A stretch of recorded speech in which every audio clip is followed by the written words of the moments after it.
Here's senior outfitter Kwan Adkins, Demon baseball team. Demon's about to head down to Sugar Land. Kwan, change it was the motto for this team, the hashtag that we've used on social media all year.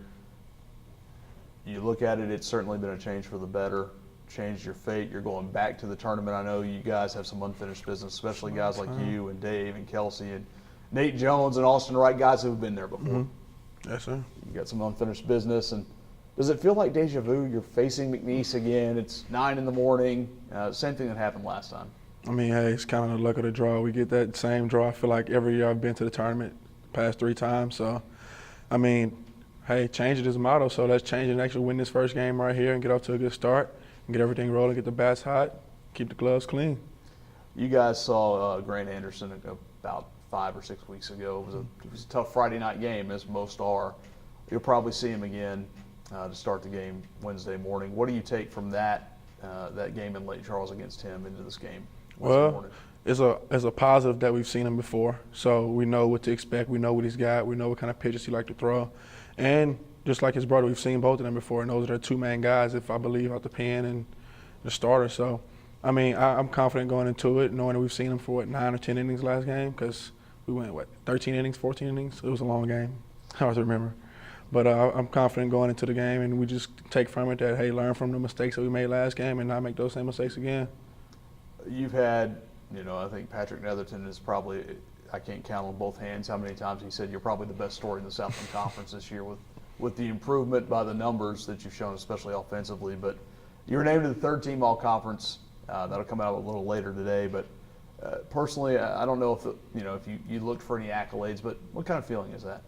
I mean, it feels good to get an accolade. I mean, no, like you said, I didn't look for the accolade because I know I didn't have previous 3 seasons weren't too hot. So I just didn't know how that worked out. But at the same time, I'm kind of relieved that, somebody else took notice to the hard work that has went into the play over the off season in the course of this season. So, I guess it feels good, but at the same time, we still got unfinished business in this tournament. So, when you get ready to head down as one of the guys who's been there 2 times before, what are some of the things you're trying to impart to some of the guys who haven't been there, or maybe come ask some of the younger guys that come ask and go, hey, what's playing in a conference tournament like?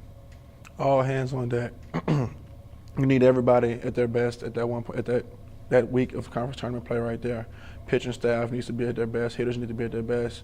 And you never know when your name might be called. So those guys that kind of have just role players come in and pinch hit or come in and pinch run, like, everybody's got to be ready to play. Everybody's got to be ready when the number's called and give it their best for the team, and not just I wish I was playing this game. Like, no, we need everybody to win this tournament, and that's just one thing that I've taken from over the past 2 times I've been, that it's a team effort to win this thing.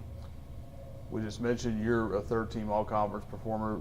The guy who hits behind you, David Fry, guy you've been teammates with since you walked on campus, was named the Player of the Year.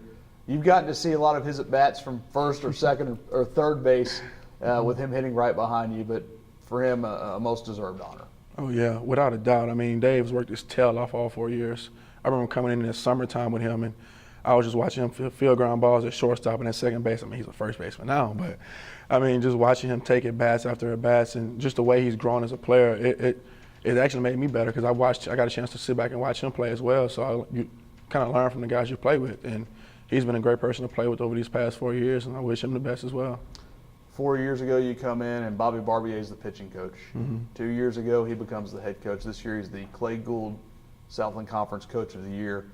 Your relationship with him, what's that been like?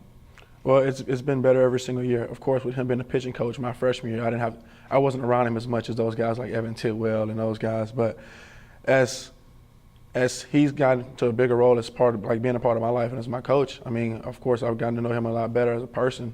Most importantly, he's a really good guy, and I got nothing but respect for Coach Barbier as well. All right, Kwan, thanks so much. Congratulations. Thank you.